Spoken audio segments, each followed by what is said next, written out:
He brought his mistress home. Then his mother locked the door on my daughter and my 2-year-old granddaughter. That's the sentence Claire said to me on Christmas Eve, standing on my porch with snow melting into her collar and Mia shaking in her arms. I didn't scream. I didn't cry. I did something far more dangerous. I picked up the phone and I made one call that would end a marriage, expose a fraud, and remind everyone in that family exactly whose name was on the deed to that house. My name is Margaret Bennett. I'm 58 years old, a widow, and for 11 years I ran the commercial lending division of a regional bank before I retired. People who know me say I'm calm to the point of unsettling. I don't raise my voice. I don't threaten. I read contracts twice. That night none of that had changed, but everything else had. The doorbell rang at 11:40 p.m. I remember because I'd just turned off the oven and the kitchen still smelled like the cinnamon rolls I'd made for the next morning. I opened the door and the cold hit me first, then the sight of her hit me harder. Claire's coat was soaked through. Her hair was plastered to her face. And in her arms, wrapped in nothing but a thin blanket that wasn't nearly enough for December in Ohio, was Mia, 2 years old, lips tinged faintly blue, crying without sound because she'd already cried herself past the point of noise. "Mom," Claire said. Her voice cracked on the single syllable. "Please open the door." I didn't ask what happened. Not yet. There would be time for that.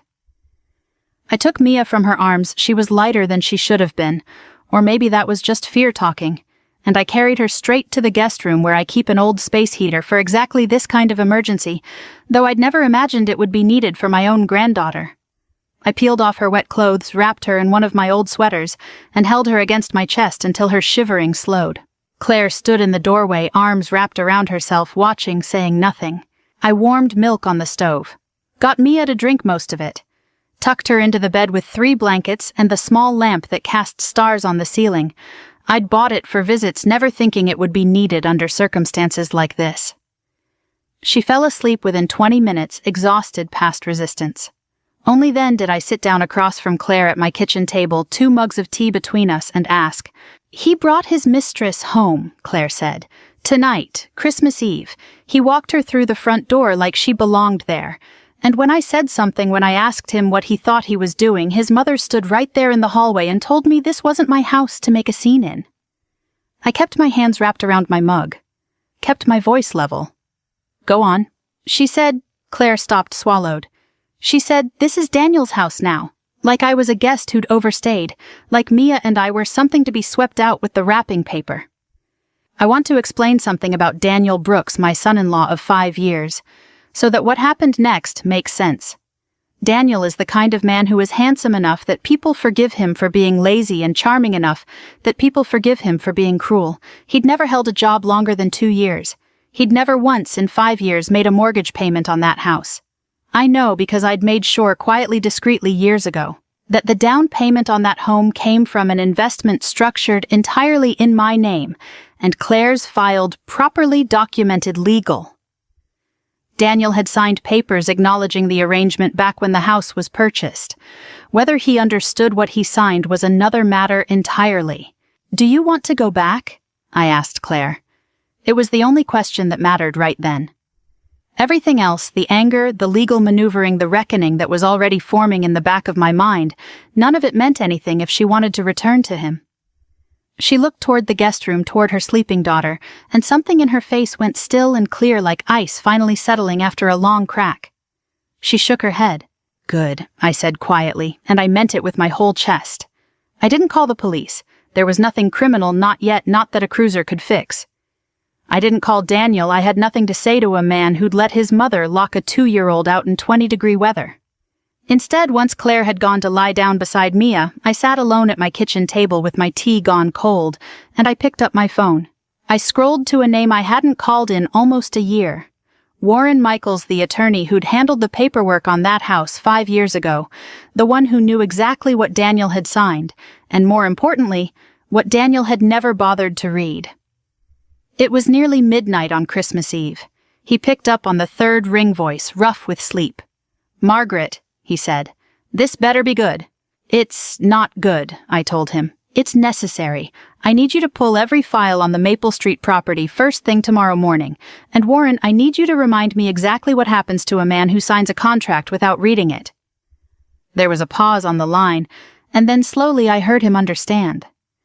"Someone's about to have a very expensive Christmas," he said. I looked toward the hallway, toward the closed door where my daughter and granddaughter finally slept in warmth and safety, and for the first time that night, I let myself feel something close to peace. "Yes," I said. "He is." Morning came in gray and quiet, the kind of December light that makes everything look like it's holding its breath. I hadn't slept more than 2 hours. I'd spent most of the night at my kitchen table, making calls, writing notes on a legal pad, in the small, precise handwriting I've used since my banking days, the handwriting of someone who learned long ago that details save you and vagueness ruins you. By 8 a.m. I had already spoken to Warren twice, and by 9 I had my accountant Priya Desai on the phone as well. Both were coming to my house that afternoon. I didn't tell Claire everything yet. I let her sleep in, let Mia wake up slowly to a stack of pancakes and a cartoon on low volume, let the two of them have one morning that didn't feel like a battlefield. It was nearly noon when Claire finally sat across from me again, dark circles under her eyes, Mia napping on the couch behind her. I slid a folder across the table. "What is this?" she asked. "Everything," I said. "About the house." She opened it slowly, the way you open something you're afraid might bite you. Bank statements, investment agreements, a deed. Her eyes moved down the page, and I watched the exact moment confusion turned into disbelief. "Mom," she said, "this says the down payment came from an investment account under Bennett Holdings. That's you. You own part of this." "I never gave you and Daniel that money outright," I said. "I invested it structured properly with terms. Daniel signed the agreement acknowledging the structure 5 years ago, the same week you closed on the house. I remember because he complained about how long the paperwork took." Claire stared at the signature on the last page, Daniel's, in his careless, slanted hand, right beside a paragraph outlining repayment terms and equity division, in the event of dissolution of marriage. 5 years, and he'd apparently never once asked what he'd signed. "He never read it," she said slowly. "No," I agreed. "People don't lose everything because someone lies to them." I paused, letting the words settle the way I wanted them to. They lose everything because they never read. It wasn't cruelty what I felt watching that realization spread across her face. It was something closer to relief. For 5 years, I'd watched Daniel treat that house like a birthright, watched him make decisions about the mortgage, the renovations, even Claire's own savings, as though ownership were simply a matter of confidence and volume. Now quietly, without a single raised voice, the truth was surfacing exactly where I'd buried it in ink in a filing cabinet, in a signature he didn't remember making. Warren arrived at 1 o'clock, umbrella still dripping from the sleet outside, and Priya not long after. We sat in my dining room, the good one I only use for holidays and emergencies, and it struck me that this Christmas had become both. Warren walked Claire through the structure of the investment. In plain terms, the house had been purchased, with a combination of a conventional mortgage and a private equity contribution from Bennett Holdings, my modest but very real holding company, in exchange for a lien position and defined terms upon sale, divorce, or default. Daniel's name was on the mortgage. His name was not in any meaningful sense on unrestricted ownership of the home's equity. "So he doesn't actually own the house," Claire said. "He owns what's left." Warren said after the investment is repaid and the terms honored, which, given what happened last night, are terms that are about to become very relevant very quickly. While we talked, my phone buzzed on the table screen up. I hadn't meant to look, but I did, and there it was. Daniel's mother, Carol Brooks, had posted a photograph to social media. Him at the head of a table I recognized as our own dining set, the one Claire and I had picked out together 3 years ago.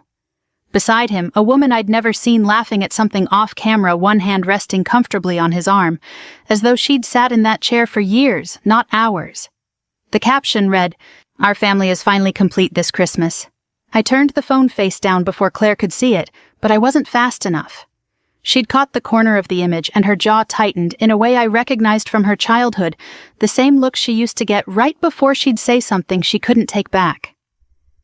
"Don't," I said quietly.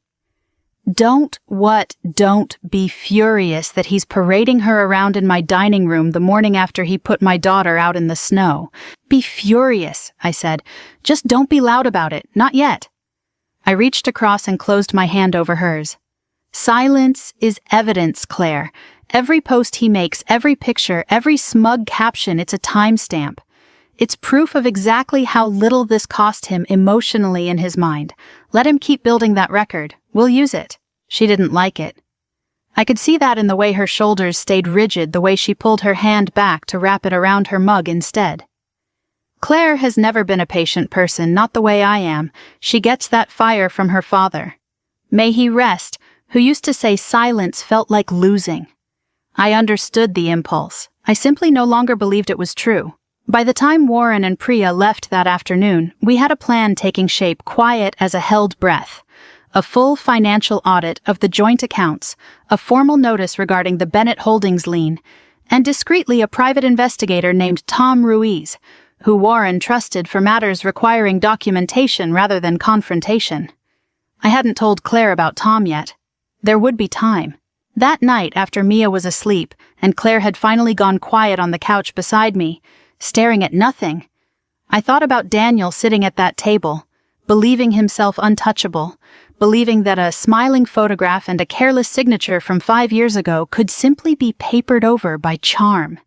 He had built his entire adult life on the assumption that no one was paying close enough attention to notice what he actually owned, actually owed, actually was. He had no idea he'd built his house on my paper. By the third day, Daniel had made his first mistake, and he didn't even know it. It came in the form of a text message sent at 7:14 in the morning, while I was still in my robe pouring coffee. Claire's phone buzzed on the counter, and she picked it up with the wary expression she'd worn since Christmas Eve, like every notification might be another blow. I watched her face change as she read it, not into fear this time, but into something colder and more focused. "He wants to meet," she said, "to talk things through like adults. He says I'm being dramatic. He says nobody got hurt." "Send me the message," I said, "and don't respond yet."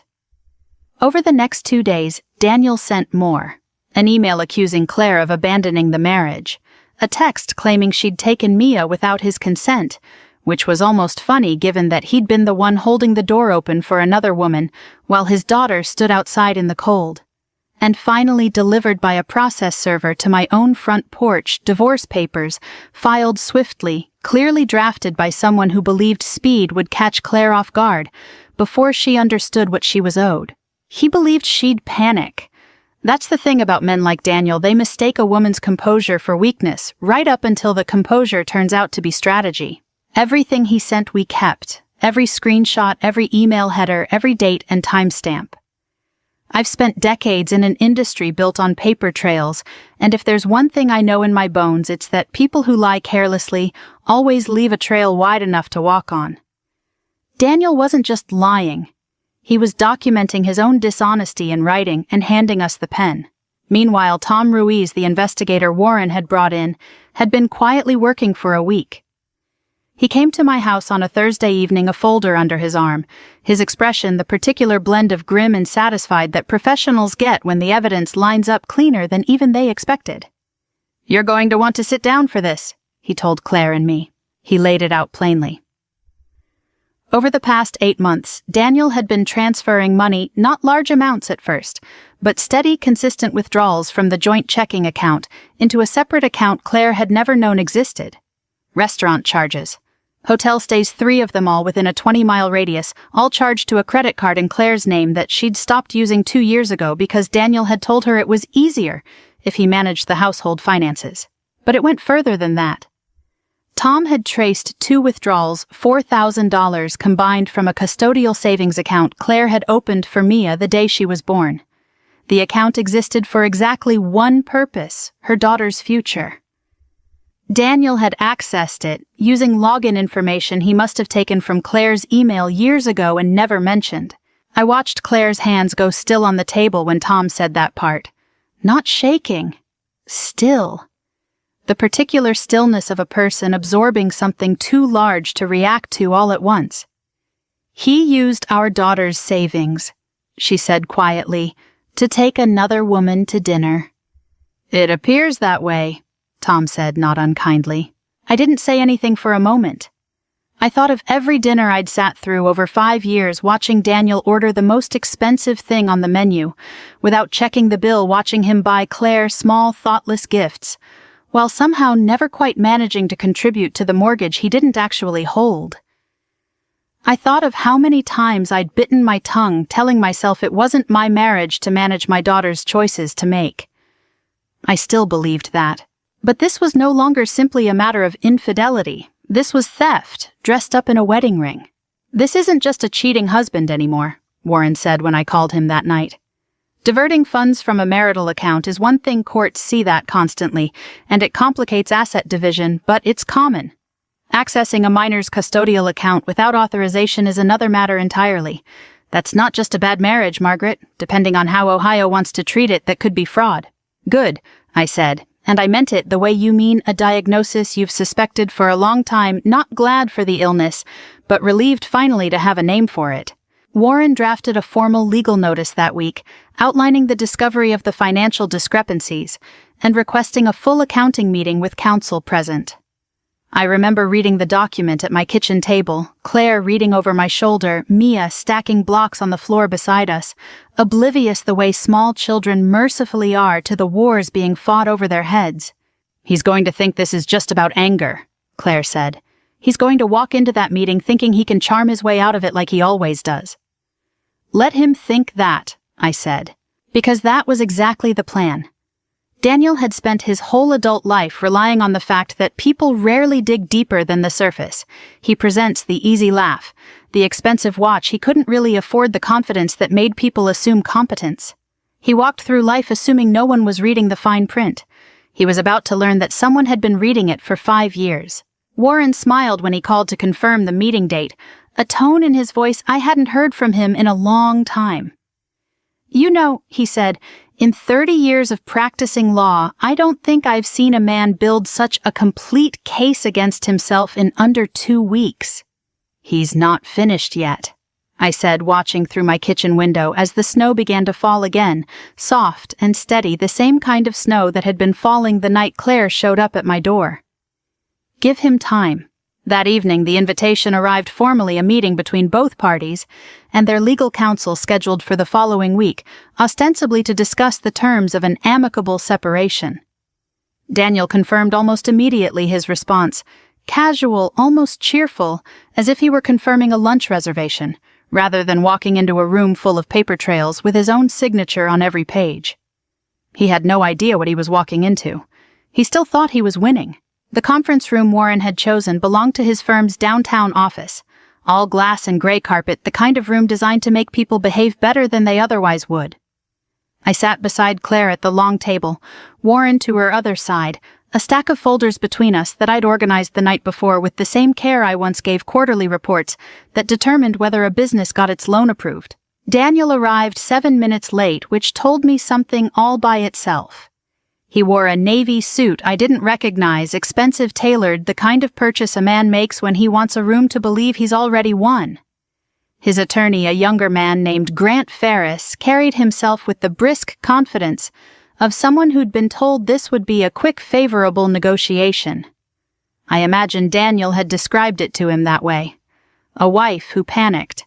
A mother-in-law who liked to write things down. Nothing that couldn't be smoothed over with the right paperwork and a generous smile. Daniel smiled at Claire when he sat down. "You look good," he said, like the last 2 weeks hadn't happened, like his mother hadn't locked our granddaughter out in 20-degree weather 9 days earlier. Claire didn't answer. I'd told her she didn't have to, not once, not the whole meeting if she didn't want to. Silence again was doing the work. Grant opened with confidence I almost admired, in the way you admire a man about to step off a curb without looking. He stated that his client was prepared to be generous. In the divorce provided, Claire vacated the Maple Street property within 30 days and waived any claim to what he called marital equity accumulated during the relationship. He said the word generous twice in one sentence, which is usually a sign a person doesn't believe it. Warren let him finish completely. That's a skill, letting a man talk himself all the way to the end of a losing argument before you say a word. Then he opened the folder in front of him, slid a single document across the table and said, "Before we discuss equity, I think we need to establish exactly what equity your client believes he holds." Grant read it. I watched his eyes move down the page. The investment agreement Bennett Holdings, the lien position Daniel's signature on the final line dated 5 years and 2 months earlier. He read it once, then a second time more slowly. The particular slowness of a man realizing the ground beneath him isn't as solid as he'd assumed. "You signed this?" Grant asked, turning to Daniel. Daniel glanced at it, barely the way you glance at something you've decided in advance doesn't matter. "Probably," he said. "There was a lot of paperwork when we bought the house. Margaret handled a lot of it." "Margaret," Warren said evenly, "handled the investment that made the purchase possible. You handled a signature. There's a difference, and it's a fairly significant one." Grant asked for 5 minutes with his client. Warren nodded, gracious as ever, and the two of them stepped into the hallway. Through the glass wall, I watched Grant's posture change, watched him gesture at the document, watched Daniel's easy smile flatten by degrees into something less certain. It's a particular kind of satisfaction watching someone's confidence dissolve in real time, knowing you didn't have to raise your voice to do it. I'd waited 5 years for this conversation without knowing I was waiting for it. When they returned, Grant's tone had changed considerably. He asked carefully now exactly what the lien entailed. Warren explained, patient as a teacher, that upon sale, divorce, or default, Bennett Holdings was entitled to repayment of its original contribution, plus a defined percentage of appreciation before any remaining equity was divided between Daniel and Claire under standard marital property law. In plain terms, the house Daniel believed was his primary asset in this negotiation was, at best, a fraction of what he assumed. At worst, given the mortgage balance and the investment repayment, there might be almost nothing left for him at all. "This can't be right," Daniel said, and for the first time that afternoon, his voice lost its practiced ease. "Nobody explained this to me." "You were given the document to read," Warren said, not unkindly, which somehow made it land harder. 5 years ago. At closing, multiple times according to the signing log. I watched Claire's face during all of this. I'd expected anger, or maybe grim satisfaction, something loud. Instead, what I saw was quieter, a kind of settling, like watching someone finally set down a weight they'd carried so long they'd forgotten it wasn't part of their own body. She wasn't gloating. She was simply, for the first time in 2 weeks, breathing normally. Grant asked for a recess to review the full financial picture before continuing negotiations. Warren agreed, gracious as ever, and mentioned almost as an aside that there were additional matters regarding certain account transfers that Claire's team would want to discuss at the next meeting. He didn't elaborate. He didn't need to. I saw the flicker of unease cross Daniel's face at the phrase additional matters. The first crack of a man beginning to understand that this wasn't a negotiation he could smile his way through. As we gathered our folders to leave, Daniel caught Claire's eye across the table. "This is insane," he said. "You're really going to do this over one bad night?" Claire looked at him for a long moment. When she finally spoke, her voice was even almost gentle, which somehow made it cut deeper than fury would have. "It wasn't one bad night, Daniel," she said. "It was 5 years of you assuming I'd never read the fine print either. We left him standing in that glass room with his attorney and his unraveling paperwork, snow falling steadily outside the window behind him. For the first time since Christmas Eve, I let myself believe we were going to be all right. He'd walked in believing he held all the leverage. He walked out holding nothing but a signature he didn't remember making. The unraveling didn't happen all at once. It happened the way ice breaks on a lake, a crack here, a shift there, quiet enough that you almost miss the moment the whole surface gives way. It started with the Mistress.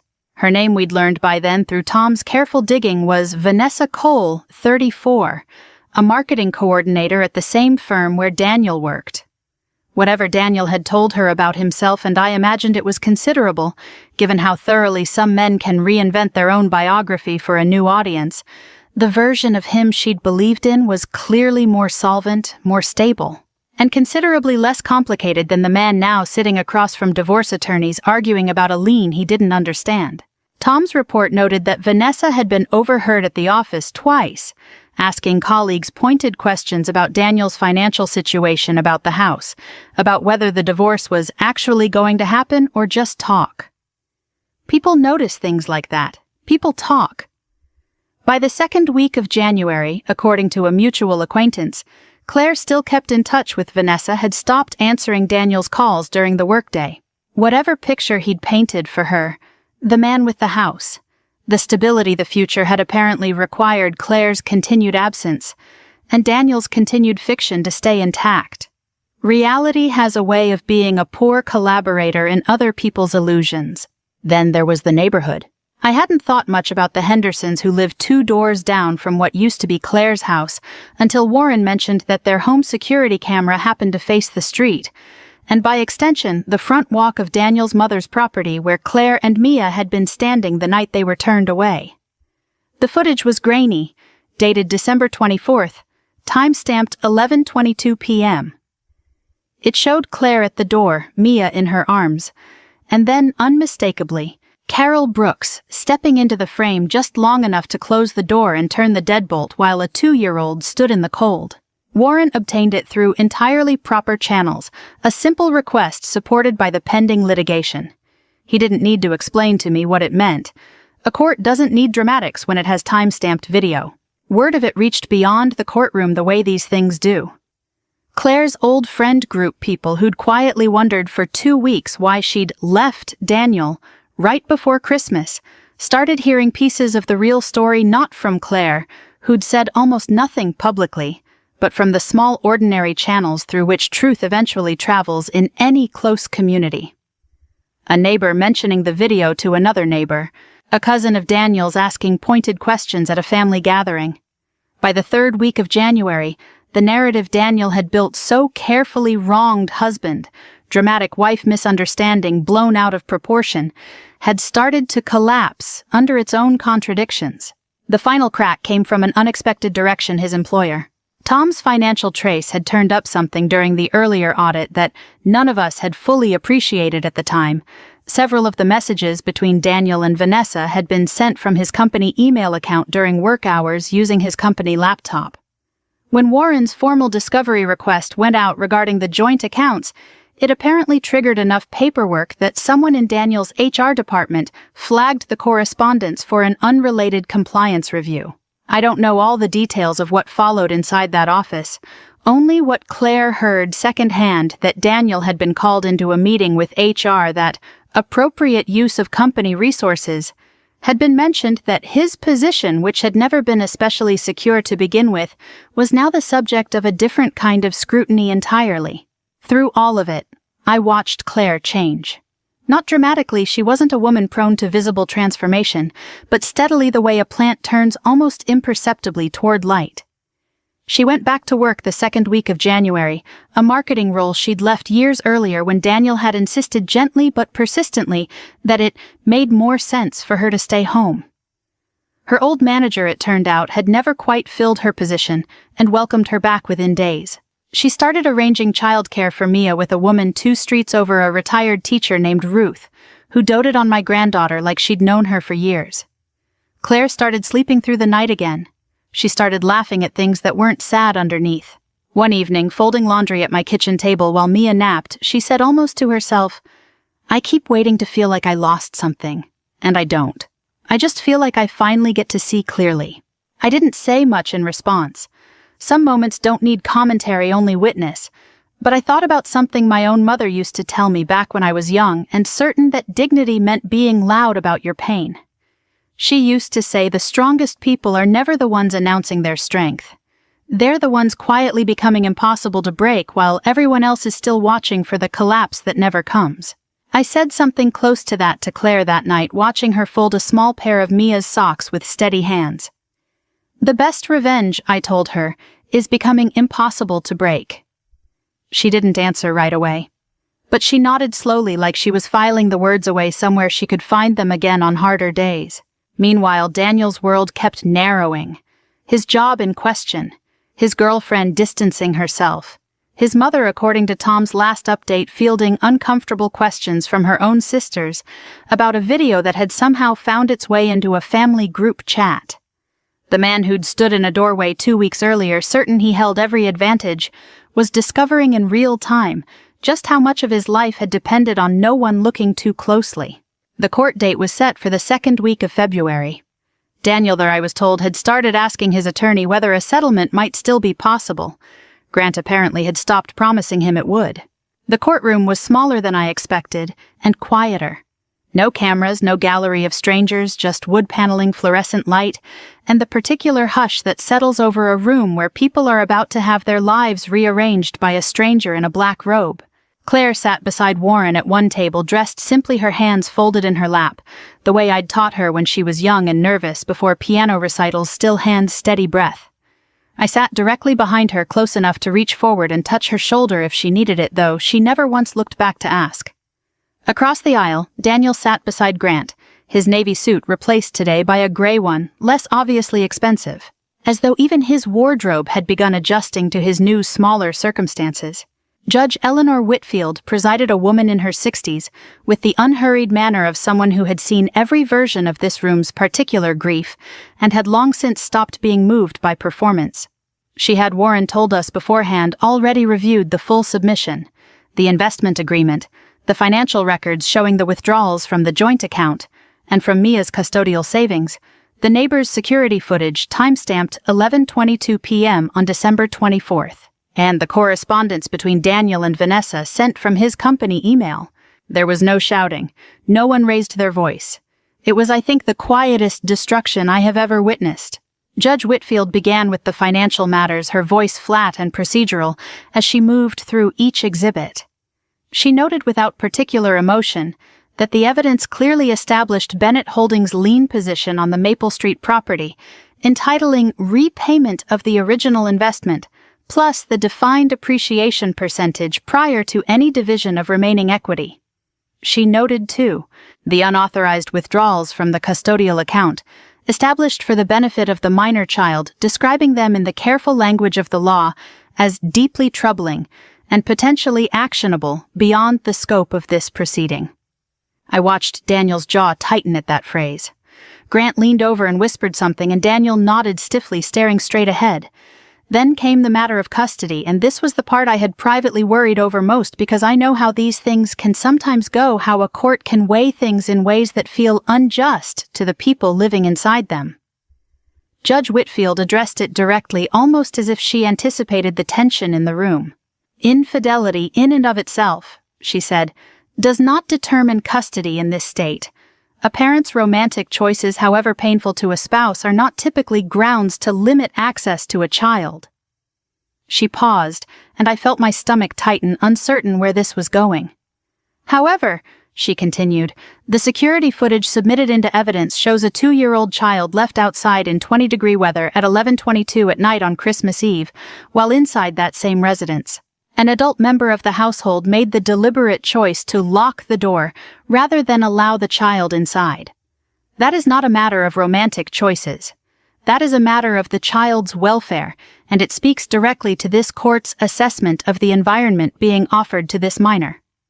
She looked briefly toward Daniel. Mr. Brooks, you were present in that home that night. The record does not show you intervening. Daniel said nothing. There was nothing really for him to say. The ruling, when it came, was almost anticlimactic. In its plainness, the way real justice so often is not dramatic, just final.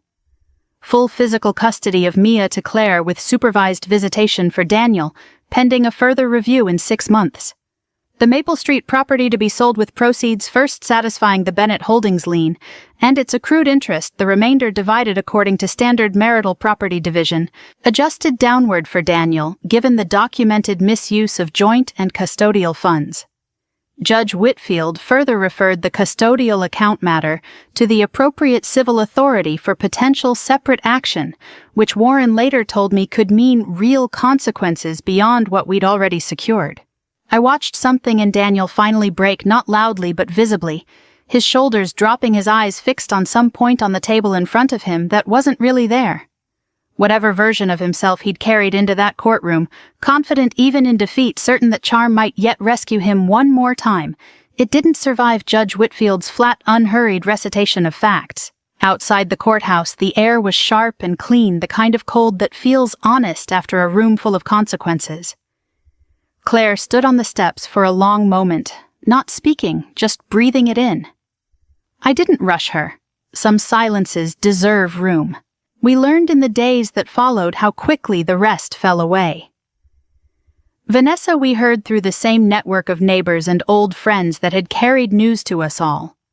Winter ended things with Daniel within the week, apparently unwilling to attach herself to a man now facing both a diminished settlement and a civil inquiry into misused funds. His mother Carol called Claire once tearful, asking to see Mia, asking Claire to understand that she'd only been trying to protect her son. Claire listened.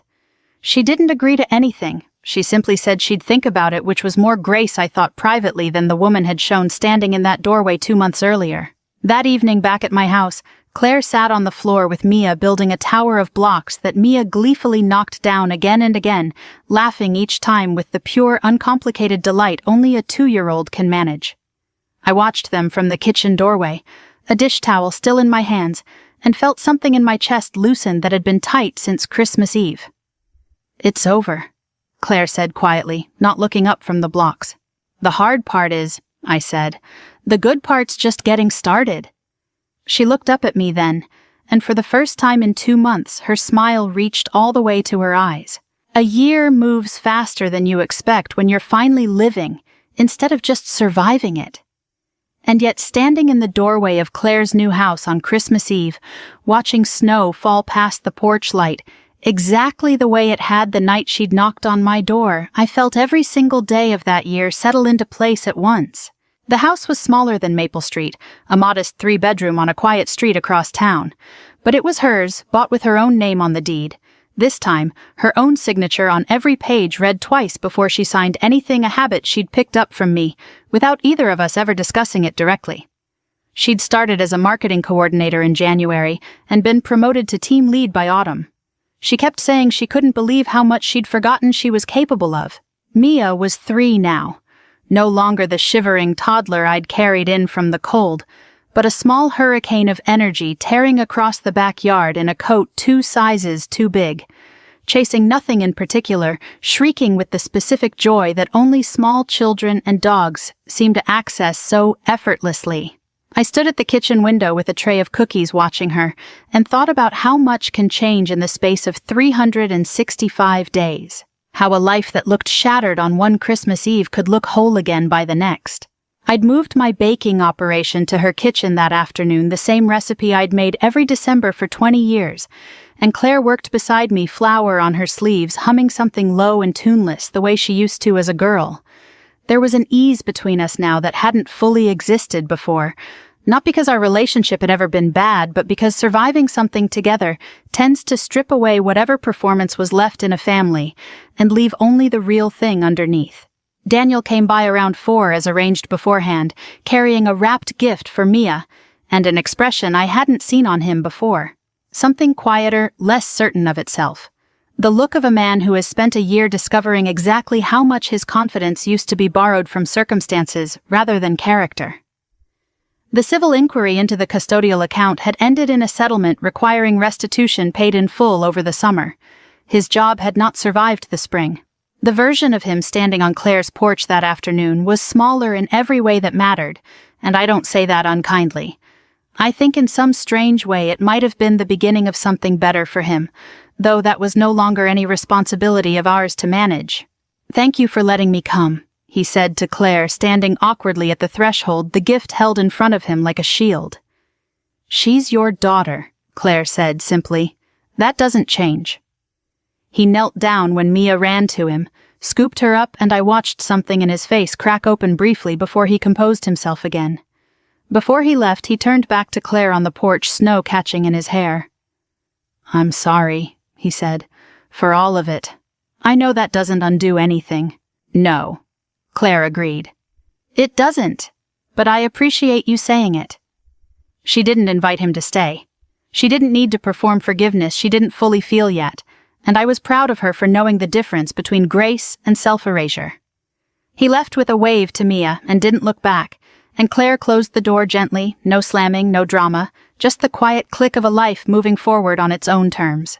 Later, after Mia had fallen asleep, worn out from an afternoon of sugar and excitement, Claire and I sat on the back porch, despite the cold, wrapped in blankets, watching the snow collect on the fence line, the way it had collected on my own porch railing exactly 1 year before. She was quiet for a long time, the good kind of quiet, the kind that doesn't need filling. "Mom," she finally said, "when did you know we'd be okay?" I thought about it honestly before answering because she deserved the true answer, not the comforting one. "The moment you knocked on my door," I said. "Not because I knew what would happen next. I didn't. But because you came home instead of staying somewhere that was hurting you. That's the only decision that ever really mattered. Everything after that was just details." She leaned her head against my shoulder, and we sat like that for a while, two women who'd rebuilt an entire life out of one terrible night, watching snow fall on a home that was fully, unquestionably hers. A house can be lost. Money can disappear. Even a marriage built on years of quiet assumptions can end in a single winter. But a family that protects one another, that reads the fine print for each other when one of them is too exhausted or too frightened to read it herself, will always find its way home. If this story moved you, if you found yourself holding your breath somewhere between that porch and that courtroom, I'd love to know. Tell me in the comments where you're watching from tonight, and let me know what part of Margaret and Claire's story stayed with you longest. We share stories like this every single day, stories about family, about justice, about the quiet strength it takes to start over. So if you don't want to miss the next one, go ahead and subscribe. There's always another door about to open,